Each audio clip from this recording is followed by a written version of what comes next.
Have you ever had a moment that completely altered the course of your life? For Gabriela Torres, that moment came on a rainy Friday night in New York when her rideshare canceled 6 blocks from her destination. Lightning flashed across the sky as Gabriela spotted the glowing sign of Vesuvio Lounge, its warm golden lights a beacon in the stormy darkness. Without hesitation, the 20-year-old art student pushed through the heavy wooden doors, unaware of what waited inside. The instant silence that greeted her should have been her first warning. Conversations halted mid-sentence as she stood dripping on imported marble floors, suddenly aware this wasn't the ordinary establishment she had assumed. The opulence was overwhelming. Crystal chandeliers, velvet furnishings, and staff dressed impeccably in black. It was clearly somewhere exclusive and somewhere she didn't belong. If you're enjoying this incredible true story so far, make sure to subscribe to our channel right now and let us know in the comments where you're watching from. This journey into New York's dangerous underworld is just beginning.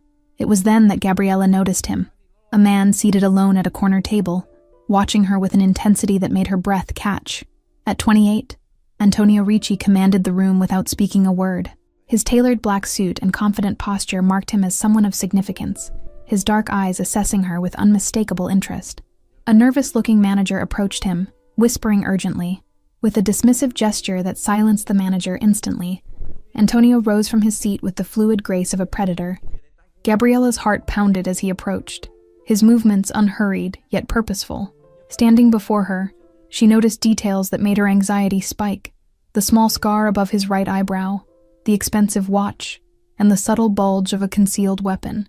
His presence radiated danger and power. "You are lost, Piccola," he said, his English perfect but flavored with an Italian accent that somehow made each word sound like both a caress and a threat. "The storm is dangerous tonight. You will stay." Before she could protest, Antonio turned to the staff and spoke a phrase that would change everything. "She's mine now. Prepare the private room." And the declaration hung in the air, leaving no room for objection. I really should go," Gabriela stammered, clutching her portfolio tighter. "I just needed to get out of the rain." But when she turned toward the door, Antonio's hand caught her elbow, gentle yet unyielding. Sophia showed Gabriela to an elegant room with a bathroom stocked with designer clothes in exactly her size, a detail that sent chills down her spine. How quickly had Antonio assessed her measurements with that single glance?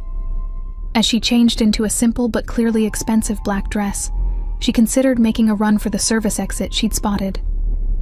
The sound of footsteps constantly passing by the door told her escape wasn't an option. When she emerged, Antonio was waiting, having exchanged his jacket for a cashmere sweater that made him look deceptively approachable. "Better, no?" he asked, dark eyes appraising her transformation. "Are you going to hurt me?" Gabriela asked directly, lifting her chin with a courage she didn't entirely feel. Something flashed in Antonio's eyes, surprise, perhaps respect, before his expression settled. "I don't hurt innocent people who stumble into situations they don't understand," he replied. "But I am curious why an art student is wandering alone near my club on the night my biggest rival was found dead." Gabriela's blood froze at his words, the implication stealing her breath. "I don't know anything about that. My ride canceled, and I was trying to get to my professor's gallery opening downtown."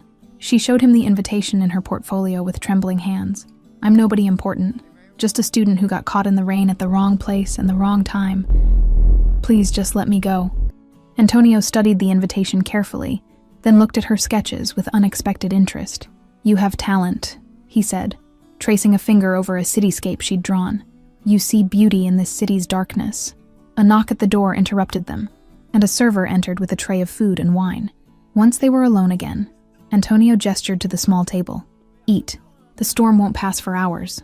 "My family has controlled this district for 3 generations, Antonio said as they ate. "Tonight, someone violated that protection, and then you appear, an American student wandering into my club unescorted. You think I'm involved?" Gabriela set down her fork, appetite vanishing. "That's insane. I'm an art student, not some kind of spy. Check my background if you want." Antonio made a brief call in rapid Italian. "Your professor confirms your story," he said finally. "But the coincidence remains troubling. Tonight is dangerous, and whether by fate or terrible luck, you've landed at the center of it." Gabriela spent the night in a luxurious guest room at Antonio's private residence above the club, her dreams haunted by the dangerous man who now controlled her fate. Morning light revealed a penthouse of tasteful opulence, with floor-to-ceiling windows overlooking the Manhattan skyline. Her phone buzzed with worried messages from her roommate and professor. With trembling fingers, Gabriella texted that she was safe but staying with a friend due to the storm, knowing any hint of her true situation could put them in danger. Antonio entered without knocking, dressed impeccably in a fresh suit despite the early hour. "Your life has become complicated, Piccola," he said, setting a cup of espresso before her. "The Bianchi family believes you are important to me. That makes you valuable and vulnerable." Gabriella's art school life suddenly seemed impossibly distant. Just yesterday, her biggest concern had been her upcoming gallery showcase. Now she was caught between warring crime families. "I can't just disappear from my life," she protested. "I have classes, deadlines, a future I've worked for." "Your future changed the moment you walked through my door," Antonio replied, his tone matter-of-fact rather than threatening. "My enemies saw you. They know my claim. They will assume you know my secrets." He unfolded a newspaper showing a murdered man on the front page, the rival Antonio had mentioned. "Paolo Bianchi was executed in my territory last night, making it appear I ordered the hit. Someone wants war, and they're using both of us as pawns." Antonio's phone rang, and his expression hardened as he answered in Italian. The brief conversation ended with him throwing the phone across the room. "They've been watching your apartment. Your roommate was just taken." Gabriella felt the room spin around her. "Jessica? They took Jessica, but she knows nothing." Tears threatened to spill as the consequences of her accidental involvement became horrifyingly real. "This is because of me, because I walked into your club." Antonio knelt before her, taking her hands in his. "Listen carefully. I will get your friend back safely. The Ricci family protects its own, and last night, I claimed you as mine. That protection extends to those you care about." For the first time, Gabriella saw something beyond the cold Mafia boss, a man with principles, albeit twisted ones. "Why would you help her? You don't even know me." Her voice wavered with confusion and desperate hope. "Because honor still means something in my world," Antonio replied, his green eyes intense. "And because I recognize something in you that I haven't seen in a very long time. Something pure that I don't want destroyed by my reality." This wasn't just about an innocent bystander anymore. As Antonio made calls mobilizing his people to find Jessica, Gabriella realized she was being pulled deeper into his world. And more troublingly, she wasn't entirely sure she wanted to escape it. Antonio's network moved with frightening efficiency, locating Jessica within hours. "They're holding her in a warehouse by the river," he explained, strapping on a shoulder holster. "It's a message to me, not a serious kidnapping. They expect negotiation." "Let me come with you," Gabriella insisted, surprising both of them with her determination. "Jessica will be terrified. She needs a familiar face." She saw his immediate rejection forming and added, "I'm already involved. Keeping me in a gilded cage won't change that." Antonio studied her face, weighing her courage against the danger. "You'll do exactly as I say, without question or hesitation. One wrong move could get us all killed." His tone left no room for negotiation. The warehouse was eerily quiet as they approached with 6 of Antonio's men. Gabriella had been dressed in a bulletproof vest that felt impossibly heavy against her chest.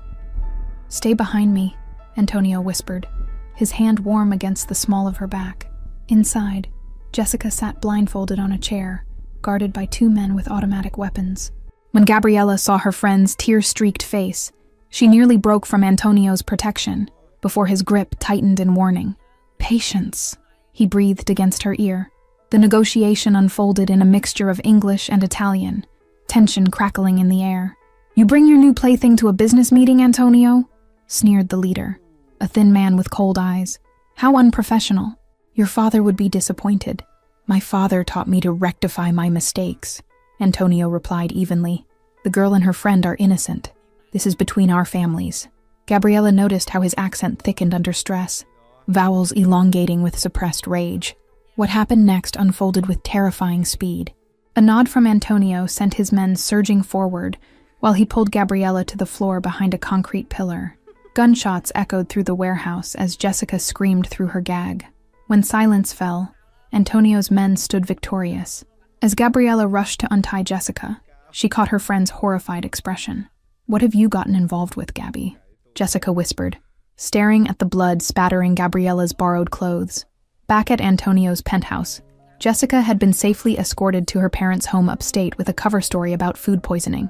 Gabriella sat wrapped in a blanket, the adrenaline crash leaving her shaking. I can never go back to my normal life, can I? No, Antonio admitted, pouring them both a generous measure of whiskey. But I can offer you protection, resources, a new identity if necessary.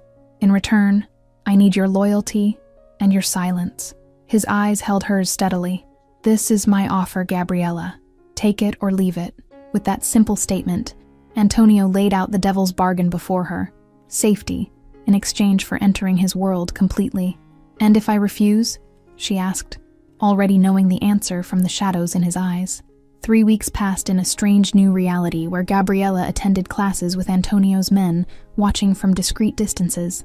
Her apartment had been declared unsafe, so she remained in a guest room at his penthouse, their lives entwining in unexpected ways. She learned that Antonio had inherited the family business at 23 when his father was murdered by rivals. Behind his dangerous exterior was a man who read poetry in the original Italian, who could discuss art history with genuine knowledge, who played piano in the early morning when he couldn't sleep. Your thesis project, he said one evening, examining her portfolio again.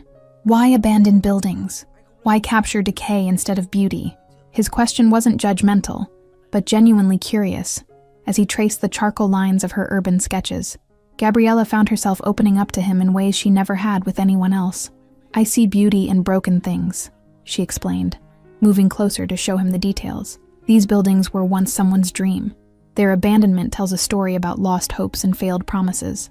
Antonio looked at her with new understanding. You see the world as it truly is, beautiful and tragic simultaneously.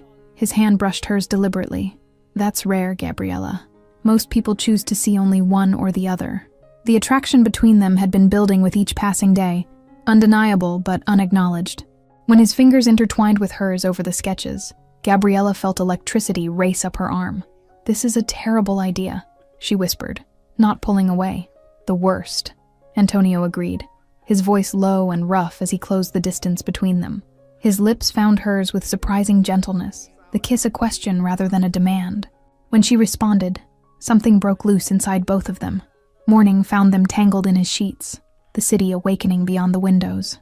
Gabriella traced the scars on his torso, evidence of the violent life he led. Tell me who you really are, Antonio. Not the Mafia boss, not the businessman. The real you. He was quiet for so long she thought he wouldn't answer. I am a man torn between worlds, he finally said, his fingers playing with her hair. Born into a legacy of violence but dreaming of legitimacy. Every choice I make is constrained by history and expectation. A phone call shattered their moment of intimacy. Antonio's expression darkened as he listened, his body tensing beside her. I have to go, he said after hanging up, already reaching for his clothes. Stay here. Do not leave for any reason. What's happening? Gabriella asked, sudden fear gripping her as she recalled the warehouse confrontation. Antonio's world of violence was never far away, regardless of their growing connection. Is it the Bianchis again? Antonio's eyes met hers, and for the first time, she saw genuine fear in them. My uncle has returned from Sicily. He disapproves of my recent decisions, including you. He believes I've become weak, distracted, and in our world, Gabriella, perceived weakness is a death sentence. Uncle Salvatore Ricci was everything Antonio wasn't. Old school, brutal, unyielding in his belief that family business should remain untainted by sentiment. His arrival from Sicily cast a shadow over Antonio's modernization efforts, and especially his relationship with Gabriella. He wants to meet you, Antonio explained, as his tailor fitted Gabriella for an appropriate dress. This isn't optional. Salvatore needs to see you're not a weakness. His voice remained calm, but the tension in his shoulders betrayed his concern. As Gabriella studied her reflection in the mirror, she couldn't help but think how far she'd come from the rain-soaked art student who stumbled into Vesuvio Lounge. The emerald dress, selected to match Antonio's family colors, transformed her into someone who could plausibly belong in this dangerous world. Antonio intercepted her troubled gaze in the mirror, his fingers gently brushing her shoulders. Remember who you are beneath these clothes, he murmured. Your authenticity is what drew me to you. Don't let my family strip that away. The car ride to Westchester was filled with impromptu lessons on Ricci family history, which uncles controlled which territories, which cousins held grudges, which aunts wielded quiet influence behind patriarchal facades. Gabriella absorbed every detail, knowing her life might depend on understanding these complex dynamics. "There's a formal way to greet him," Antonio instructed, as the estate came into view through iron gates. "Kiss both cheeks, right first, then address him as Don Salvatore until he tells you otherwise. And never, under any circumstances, mention the FBI investigation of 1998. The Ricci family estate in Westchester County sprawled across 30 acres of manicured grounds, surrounded by an electrified fence. Guards with military precision patrolled the perimeter, while luxury cars lined the circular driveway. It was a kingdom built on blood money. Salvatore held court in a wood-paneled study that smelled of cigars and aged leather. At 72, his wiry frame still radiated dangerous energy, his hawk-like eyes missing nothing as they dissected Gabriella. "So, this is the art student who has bewitched my nephew," he said in heavily accented English. "Uncle, Gabriella is under my protection due to circumstances beyond her control," Antonio explained, his hand possessively at the small of her back. The Bianchi situation made her involvement necessary. His tone was respectful but firm, a subtle power struggle evident. Salvatore circled Gabriella like a predator assessing prey. "Pretty, educated, from a respectable family. I understand the attraction," he conceded with a dismissive wave. "But she knows too much now. What's your solution to this problem?" Before Antonio could respond, Gabriella surprised everyone by addressing the old man directly. "Mr. Ricci, I didn't choose this situation, but I've proven I can be trusted. I haven't spoken to anyone about what I've seen or heard." Salvatore's eyebrows shot up at her boldness. Courage or foolishness, I wonder. He turned to Antonio with renewed interest. "You were always different, even as a boy. Your father indulged your idealistic notions. I did not agree then, and I do not agree now." The dinner that followed was an elegant affair marred by undercurrents of tension. Other family members watched Gabriella with curiosity or outright hostility, especially Antonio's cousin Marco, whose ambition to lead the family was an open secret. Every word felt like navigating a minefield. Later that night, driving back to Manhattan, Antonio's knuckles were white on the steering wheel. "You impressed him," he said finally. "Salvatore respects strength, and you didn't flinch. That's unusual in our world." Gabriella stared out at the passing darkness. "He's going to make you choose between me and the family, isn't he?" Her voice was steady, despite the fear constricting her chest. "I saw how they all looked at you, like you're changing into someone they don't recognize." "My uncle believes love is weakness," Antonio admitted, reaching for her hand. "But I've watched how love for your art, your friend, your principles drives you. That's not weakness, Gabriella. It's the purest form of strength." The warning came 3 days later. Photos of Gabriella entering her classroom, buying coffee, visiting her professor's office. The message was clear. She was being watched by someone other than Antonio's men. That night, her art studio at school was vandalized, her thesis project destroyed. "This stops now," Antonio declared, surveying the ruins of Gabriella's artwork, his expression darkening with each slashed canvas he examined. "They're targeting what matters to you to get to me. This is Bianchi's signature, destruction rather than direct confrontation." Gabriella knelt amid the wreckage, carefully gathering torn sketches. 6 months of work," she whispered, holding the pieces of a charcoal cityscape. "My professor says I can get an extension, but the showcase is in 3 weeks. Antonio crouched beside her, gently taking the torn paper from her trembling hands. "I'll make this right," he promised, a new determination in his voice. "But not in the old ways, not with more violence." That evening, Antonio called a meeting of his closest advisors, including his consigliere Giuseppe, a Harvard-educated lawyer who'd served the family for decades. "Our legitimate businesses now account for 60% of our revenue," Antonio reminded them, spreading financial documents across the table. "The construction company, the import business, the tech investments, they're all profitable, all clean," he continued, pointing to specific figures.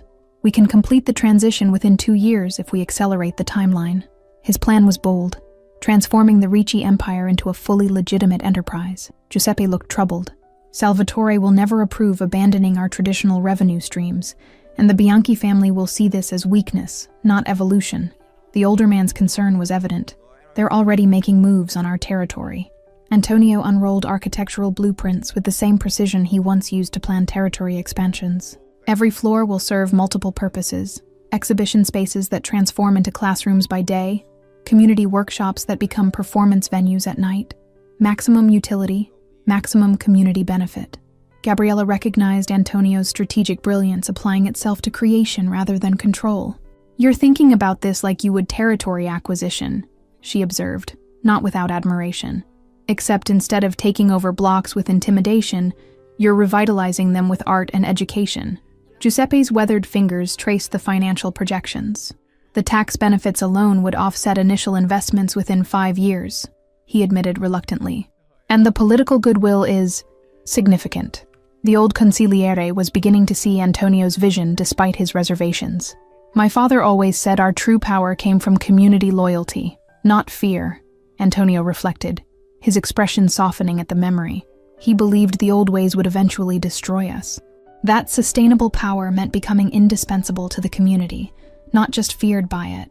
Then we use what they consider our weakness as our strength," Antonio countered, pulling out architectural plans.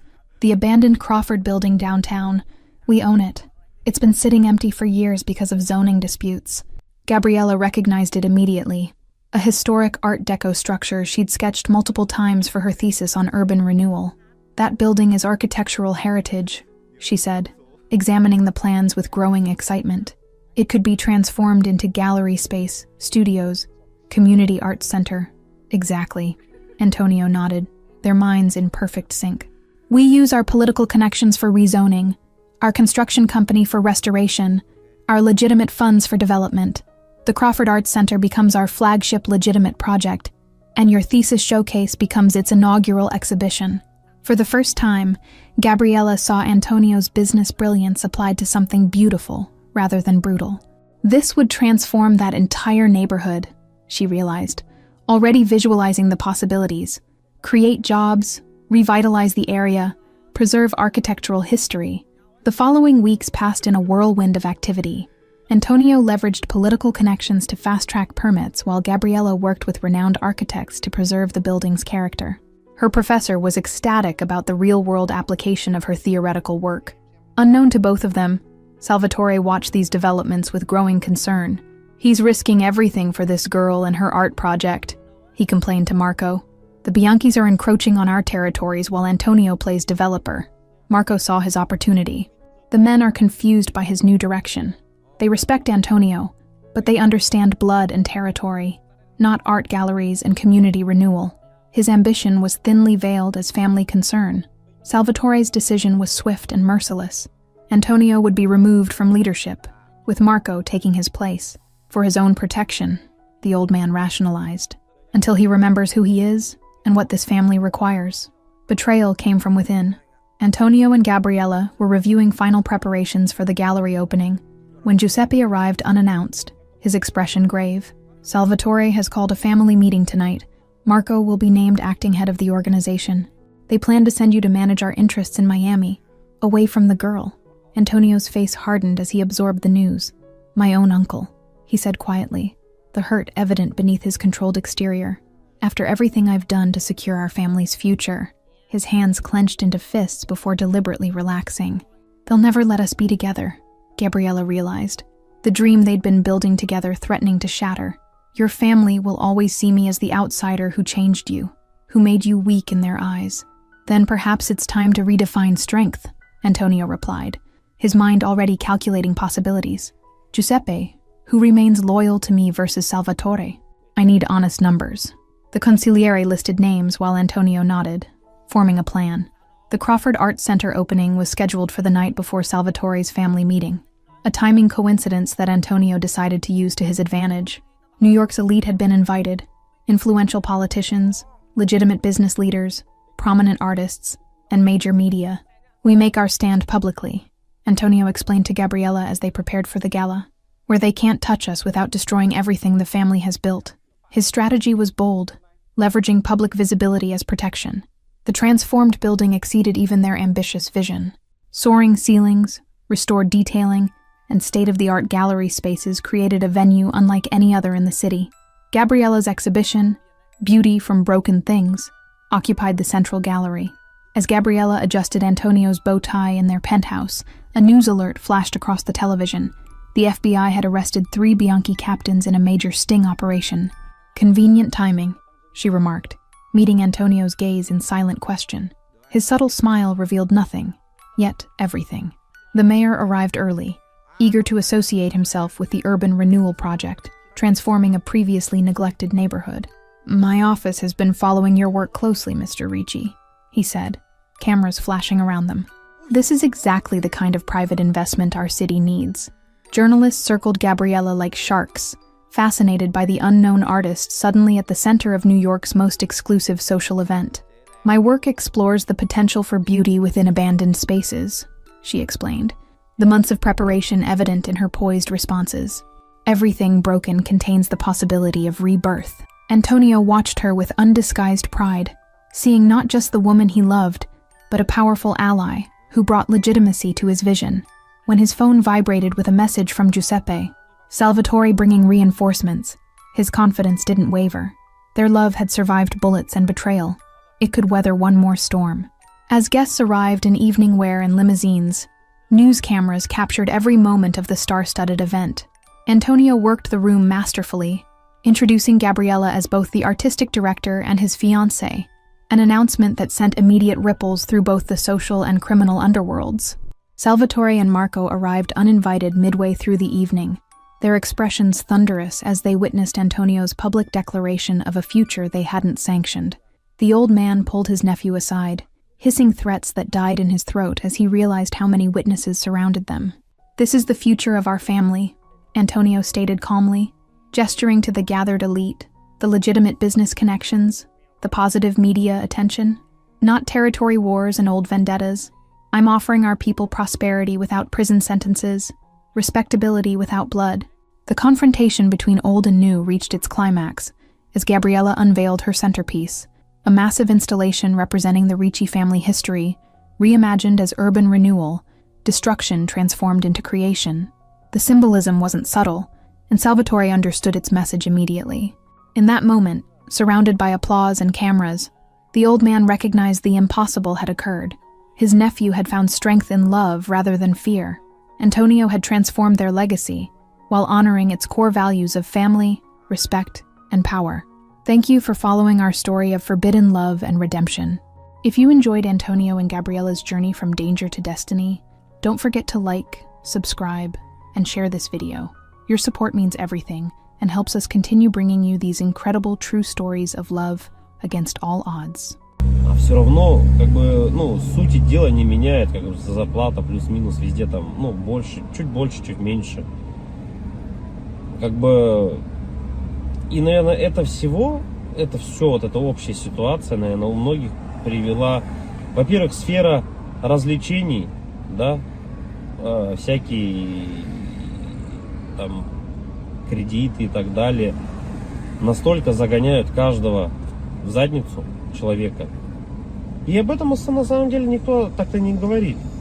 Какое количество сейчас, допустим, даже в те же сложные времена такие, когда сейчас идет там специальная военная операция, да, где люди вообще умирают, в принципе, за какую-то сумму денег. То есть какая мотивация, то есть у мужика идти типа на войну, воевать и заработать денег? Потому что он в обычной жизни не понимает, типа, как реализовать себя. Он понимает, что он может пойти работать на какую-то работу, где зарплаты его все равно не будет хватать. Тут тоже двойственная сторона. Хорошо, когда она есть, плохо, когда ее нету. Да, вот это маленькая даже зарплаты. Но морально-то ты все равно подавлен. Ты понимаешь, да, я там пойду туда, но смысла мне этого не принесет большого. Да, у меня там станет, если я вообще не работаю и буду работать за 50 тысяч, хорошо, что они у меня есть, я смогу там покушать себе купить, но это же дизмораль. Когда ты заходишь в интернет и видишь, как люди там в Дубае летают, покупают себе огромное количество автомобилей какие-то, много всего такого, что ты за эту зарплату себе никогда в жизни позволить не сможешь. И как человеку оставаться морально типа сильным? Что ему нужно делать? Ну, наверное, во-первых, это, наверное, все от семьи исходит, да? То есть, какая семья у тебя, как она построена. Если ты один живешь, это сложно, да, ты будешь сам себя, но у тебя, опять-таки, возможно, ну, родители, если есть, которые друзья поддержат тебя в какой-то момент, хотя бы просто отвлекут тебя от этих мыслей. А если у тебя, к примеру, там, семья, жена, к примеру, да, есть дети, то тут, наверное, поддержка только от них исходит какая-то. Вот. Чтобы не упиваться в своих мыслях о том, что какая нынче сложная жизнь. И, наверное, других-то вариантов, в принципе-то, и нету. Какие вот еще варианты, в принципе, изменить, поменять свою жизнь настолько, чтобы она была, ну, казалась тебе удачной, да, реализованным себя в жизни, в чем-то. В чем, вот как проявляется на самом деле у нас реализованность? Наверное, у 90% случаев это финансовое благополучие, финансовая независимость. Это, наверное, одно из таких ключевых моментов, когда человек, наверное, считает себя реализованным, да, в этой жизни. То есть, как добиться этого? То есть, с учетом того, что даже возьмем нашу страну, да, сколько миллионов людей здесь живет, как каждому добиться этого результата? Непонятно. И с каждым годом просто ситуация становится все хуже и хуже. Все дорожает, люди зарабатывают либо столько же. Ну, даже если они зарабатывают столько же, на самом деле этого все уже недостаточно. К чему это все приведет на самом деле? В оконцове, наверное, мир погрязнет в большую депрессию в какую-то.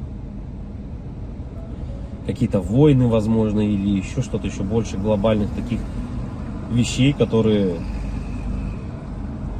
не приведут ни к чему хорошему на самом деле. Поддержка каждого человека именно для того, чтобы он держался, наверное, морально, заключается в том, что, ну, наверное, дом, в который ты приходишь, должен быть крепостью твоей, да, что это единственное должно быть место, где ты будешь чувствовать себя под защитой.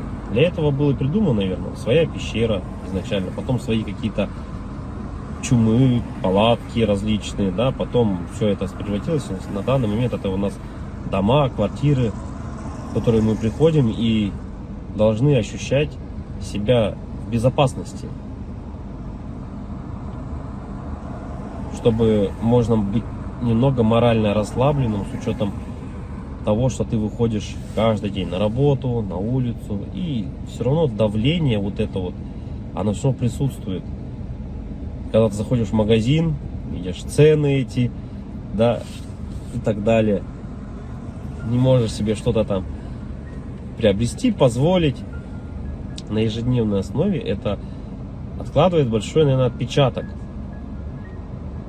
Не, наверное, а точно.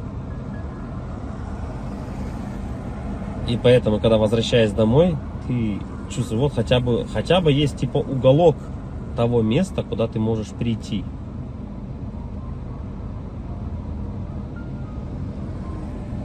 Уголок на самом деле человеку много тоже не надо. Можно хотеть большего, но на самом деле человеку одному много не надо. Да? Ему нужно спальное место, спокойное место, где можно подумать. Ну, это когда ты один, к примеру, да? Когда у тебя есть семья, к примеру, ты приходишь домой, опять-таки, тут хотя бы, да, поговорить о каких-то вещах. Просто об отрешенных вещах, наверное. И, возможно, при этих же условиях у тебя и появляется какая-то дополнительная мотивация для реализации себя. А когда у тебя нету ничего, вот это уже становится проблемой. И это у многих на самом деле. Что значит не иметь ничего?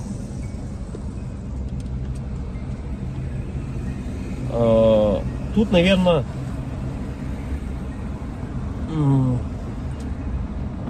самое главное, дизмораль у человека еще возникает при том, что это уже, наверное, где-то в глубине души даже она возникает при даже хорошей финансовой подушке такой, которая у тебя есть, хороших финансовых деньгах, да, то есть, но нету вот внутреннего ощущения, к примеру, дружбы, семьи, любви и так далее. Это уже отдельно на самом деле разговор, потому что мы, вот, к примеру, можем взять, как сейчас вот Мелстрой, если кто-то смотрит, насколько тяжело обладать такими финансами и не иметь, по сути, ничего. Ни друзей, ничего не иметь. Так главное это получается для бедных главное деньги, для богатых главное какое-то внутреннее ощущение нужности, не из-за денег. Вот такое вот. И это борьба какая-то такая и вот эти два слоя общества, богатые и бедные, они друг друга не понимают. На самом деле из-за этого, возможно. Потому что богатый человек, он уже не смотрит на деньги, он не считает эти деньги. Ему важно внутреннее вот это вот ощущение того, что он нужен без них даже. Это как Тони Старку сказали: а кто ты без костюма? На вот это я филантроп, тудым-сюдым, он сказал, да? Так и человеку, у которого много денег, ты задашь вопрос: а кто ты без денег? Ну, что ты представляешь себе без денег? Вот и это, наверное, возможно, таких людей богатых, как вот, например, там Мелстрой, задав ему этот вопрос: а кто ты без денег? Он на него ответить-то и не сможет. Обратная сторона людей бедных, да, вот если мы посмотрим, человеку